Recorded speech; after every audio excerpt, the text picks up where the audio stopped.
여러분 안녕하세요. 오늘 첫 번째로 팟캐스트를 시도해 보려고 하는데요.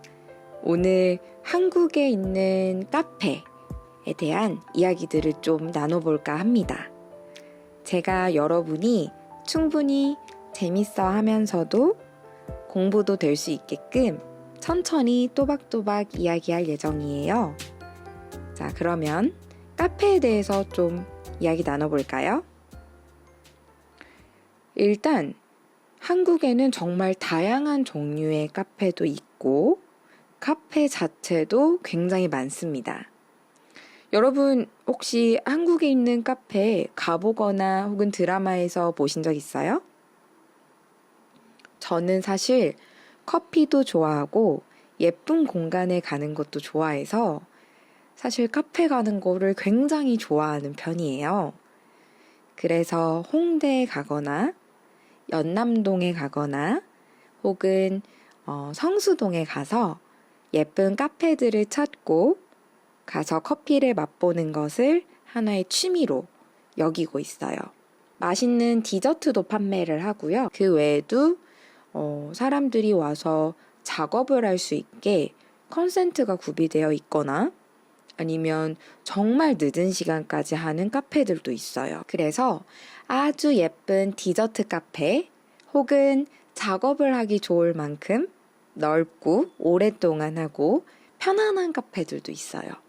그런 카페 말고도 사실 10대들처럼 공부를 하는데 도움이 되는 스터디 카페라는 것도 있어요.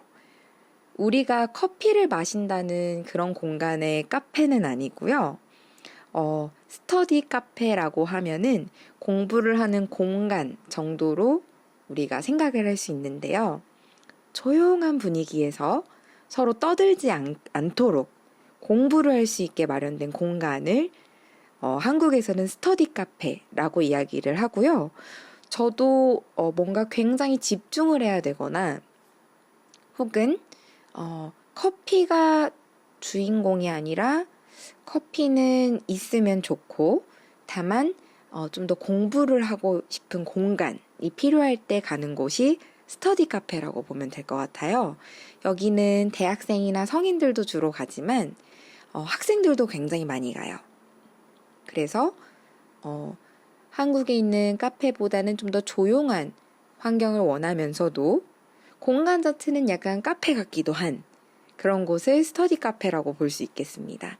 저는 사실 한국에서만 이런 카페 문화를 경험하다가 해외에 놀러 나갔을 때 한국에 있는 카페 스타일과 저는 또 캐나다를 최근에 다녀왔거든요. 캐나다에 있는 카페는 너무 달랐어요. 일단 제가 밖에 나가서 커피랑 같이 공부 좀 해볼까? 해서 나가면 캐나다 같은 경우에는 이미 문을 닫아버린 카페들도 있었어요. 일단 1시나 오후 1시 아니면 오후 3시밖에 안 됐는데 문을 닫아버린 거예요. 그래서 저는 이 카페는 문을 안 여나? 이런 생각도 했는데 왜냐면 한국에서는 기본적으로 밤 8시, 밤 10시까지 하는 카페가 정말 많거든요.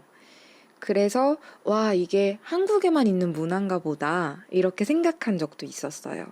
여러분 나라에서 카페는 어떤 스타일인지 저도 굉장히 궁금합니다.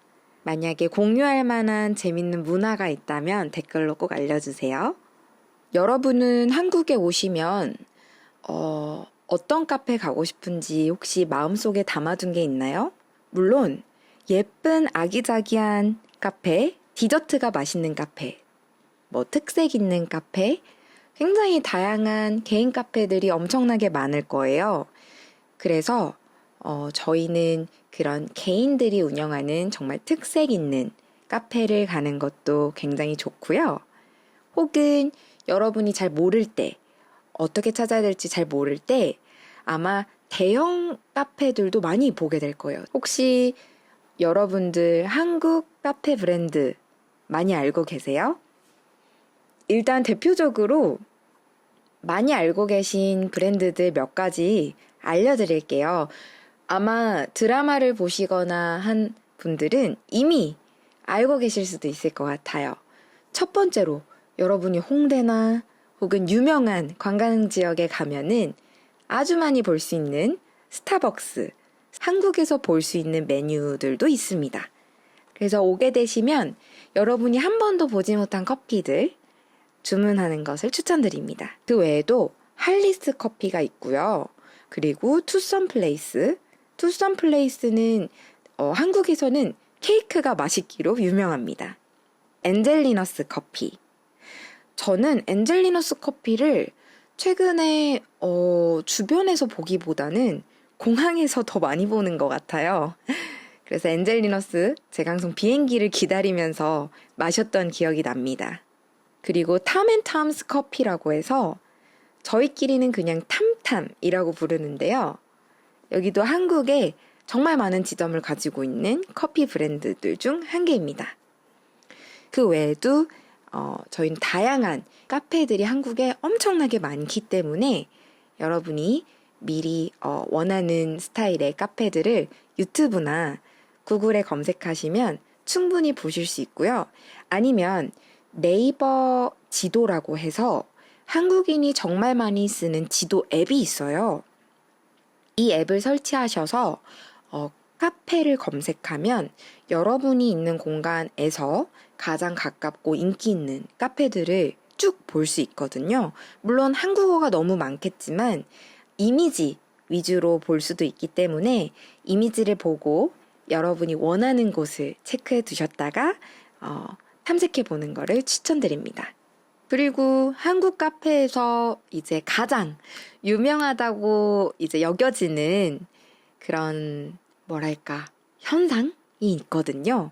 다름이 아니라 카페에 여러분이 작업을 하던지 아니면 뭐 노트북을 할 수도 있고 책을 펼쳐놓을 수도 있죠. 아니면 가방을 올려놓고 뭐 좀 휴식을 취하고 있을 수도 있겠죠. 자, 그런데 여러분이 갑자기 화장실에 가고 싶을 때 여러분의 나라에서는 주로 어떻게 하나요? 이미 알고 있을 수도 있겠지만 한국 사람들은 그냥 모든 짐, 모든 노트북, 모든 가방 전부 다 자기 자리에 놓고 화장실에 다녀옵니다. 저도 사실 이게 굉장히 익숙했는데요. 이게 한국에서 굉장히 익숙한 거지 다른 나라에서는 이렇게 하면 누가 훔쳐갈 수도 있다. 이렇게 이야기를 해주더라고요. 하지만 한국에서는 심지어 여러분이 달러나 돈을 그냥 테이블에 올려놓고 가시더라도 아무도 가져가지 않을 거예요. 이게 하나의 에티켓처럼 보이기도 하고요. 저희는 카페 안에선 그 누구도 도둑질을 하지 않습니다. 네. 한국적인 특성인 것 같아요. 여러분이 이 부분이 좀 새롭게 느껴질 수 있겠다 생각이 들었지만 그래도 여행을 오시거나 어디 다닐 때 한국에 계실 때 꼭 짐을 잘 챙겨주세요. 물론 아무도 훔쳐가지 않겠지만 혹시 모르니까요. 이쯤에서 저희가 카페에서 자주 사용되는 표현 어떤 게 있는지 제가 몇 가지 알려드려 볼게요. 일단은 여러분이 가장 많이 사용되게 될 한국어 표현은 카페에서 아마 주문할 때 표현일 거예요. 예를 들면 따뜻한 아메리카노를 마시고 싶을 때 어떻게 주문하면 될까요? 메뉴 뒤에 한 잔 주세요를 붙이면 돼요. 따뜻한 아메리카노 한 잔 주세요. 조금 빨리 말하면요. 따뜻한 아메리카노 한 잔 주세요가 되겠죠? 아이스 아메리카노는 저희가 차가운 아메리카노라고 잘 안 해요. 그냥 앞에 아이스를 붙여서 아이스 아메리카노 한 잔 주세요 하면 아이스 아메리카노가 되겠죠? 그래서 여러분이 핫 마시고 싶다면 따뜻한을 붙이면 되고요.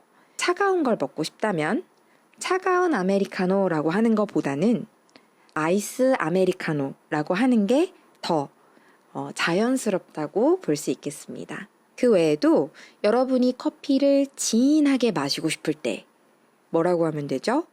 샷 추가해주세요 라고 얘기하면 돼요. 저 이 커피에 샷 추가해주세요. 이렇게 얘기하면 좀 진한 커피를 마실 수 있겠죠? 이번엔 여러분이 포장을 하고 싶다고 해봅시다. 매장에서 먹을 게 아니라 나가서 가져가고 싶을 땐 이거 포장해 주세요 라고 얘기하면 아마 달 예쁘게 테이크아웃으로 해주실 거예요. 저희는 테이크아웃이라는 표현도 정말 자주 쓰는데요. 나가서 먹겠다는 의미로 테이크아웃이라는 영어도 아니고 한국어도 아닌 굉장히 유니크한 특별한 표현을 씁니다. 그래서 포장해 주세요 라고 이야기를 하거나 아니면 테이크아웃이에요 라고 얘기해도 점원이 나가서 마시고 싶구나 라고 이해할 수 있을 거예요. 그리고 가장 중요한 것, 한국 카페에서 일하거나 혹은 앉아서 좀 휴식을 취하고 그런 용도로 카페가 많이 쓰인다고 했잖아요. 그래서 여러분에게 아주 중요한 것 중 하나는 와이파이일 수도 있겠죠. 그러면 와이파이 패스워드를 우리 한국말로 뭐라고 하면 될까요? 비밀번호라고 합니다. 그래서 우리가 비밀번호가 궁금할 때 뭐라고 얘기하면 좋냐면요. 와이파이 비밀번호가 뭐예요? 라고 물어보면 아마 점원이 비밀번호는 앞에 적혀져 있어요. 아니면 손가락으로라도 그 메모가 된 부분을 아마 알려줄 확률이 굉장히 높습니다. 네, 오늘 한국의 카페 문화에 대해서 좀 여러 가지 알려드렸는데요. 오늘 이야기한 거 말고도 카페 문화에 대해서 더 궁금한 것이 있거나 혹은 여러분의 나라에서 한국과 이런 점이 다르다 이런 게 있으면 자유롭게 알려주세요. 저희가 재밌는 게 있으면 또 모아서 한번 다뤄보도록 하겠습니다. 오늘도 들어주셔서 감사해요. 다음에 또 재밌는 시리즈로 찾아올게요. 그럼 안녕.